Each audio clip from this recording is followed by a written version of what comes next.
What's up, guys? Welcome back to another episode here at F-Line Garage, where, if you watch this video, you'll see that I'm starting to take out the upper oil pan. The first part of this project was just releasing the lower or the front subframe so that we could get to the upper oil pan. Obviously, you can get to the lower oil pan. That's where we all change our fluids and our oil, but removing that subframe will allow us access to the entire upper or lower oil pan, upper oil pan, sorry, right? Yeah, upper oil pan. So today, I'm gonna start unbolting all of it to try to remove it, clean it up, and then I'm gonna get some black Permatex and black Permatex Ultimate, I think, or Optimum. Optimum is what we're gonna use to reseal everything. So, how hard can it be? All right, so under the car, this is forward.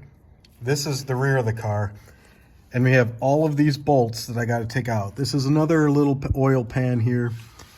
There's the regular oil pan with all the excessive RTV I put on. And then we just have to remove some additional bolts up here. I believe that might be like an E12. We'll see. Anyway, I'm just going to start working on removing some of these bolts and dropping this whole pan. Here's the subframe that I have removed. It's just kind of being held up by my jack. And everything is just kind of floating here. You can see I can move it. It just kind of sits here. And I didn't want to remove the power steering rack because the shaft goes right through it. And I didn't feel like taking it all apart again. So I'm not. So let me just start unbolting these.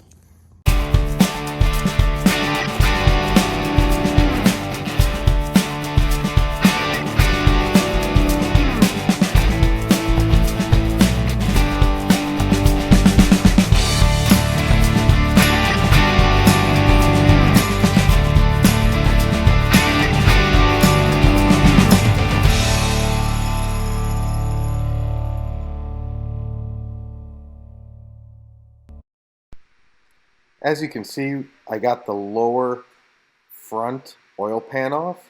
It wasn't too hard. It was just a bunch of bolts. You can see here, there's this RTV sticking it on. You just kind of had to pry it off, so nothing too bad. That's the rear oil pan right here. And this is pretty greasy, so I am going to throw it into the ultrasonic cleaner so we can get that cleaned up, making it look real pretty before we throw it back on. And these are the bolts right here that were holding the front oil pan up. I believe there were 14 of them, but you do have to remove these two pans so that you can get to inside bolts to drop the upper oil pan. Alright, so the upper oil pan finally came off. Definitely a two-person job, but you can see here it is dirty. A lot of oil has been leaking. It's probably really good we took it off. And yeah, there's just all these spots around the outside here that I think it was just leaking and building up dirt. So I'm hoping that once we get all these cleaned up, we'll be good. There's my ultrasonic cleaner. I got the front oil pan sitting in there cleaning right now, and we just got to spend some time cleaning this up, getting off all the old RTV and reapplying the black Optimum RTV around the top edge here before we put it back up. So we're just going to spend some time cleaning this up, making sure that it's absolutely perfect so we don't get any more leaks.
So I'm working on the rear oil pan right now, and I'm using Permatex Black Optimum, which they say is a step above the Black Ultimate.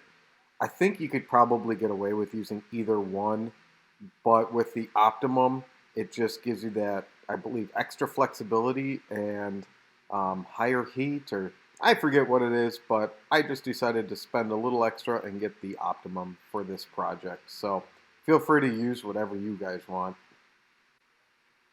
So now that the Black Optimum is on the pans, the instructions say what we need to do is finger tighten all the bolts for the pan.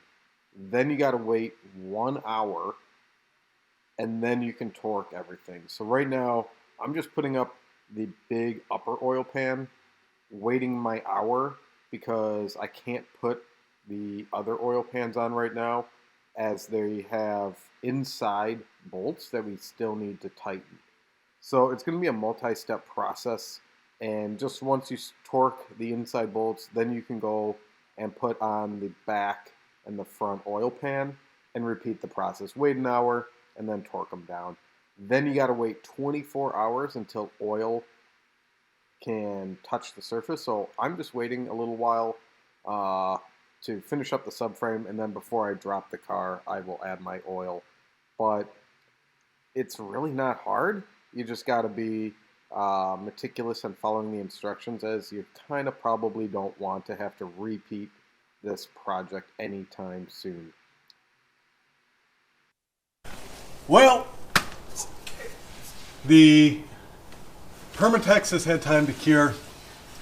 We've given it 48 hours and we still haven't filled the oil yet. So that's good. Everything's torqued. What we got to do now is put the subframe back up, which, as I alluded to before, it's going to be a two-person job. It just is kind of hanging here. So the goal is just to put all the bolts in loosely so we have time able to move it around. And let's just hope for the best on this one. How hard can it be?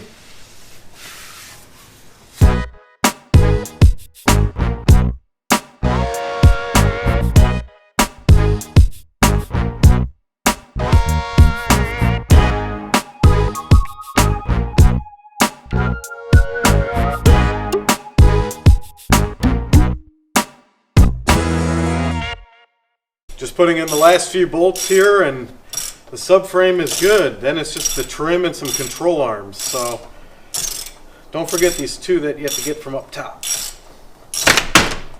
And you can see here, everything's loose. So we did something right.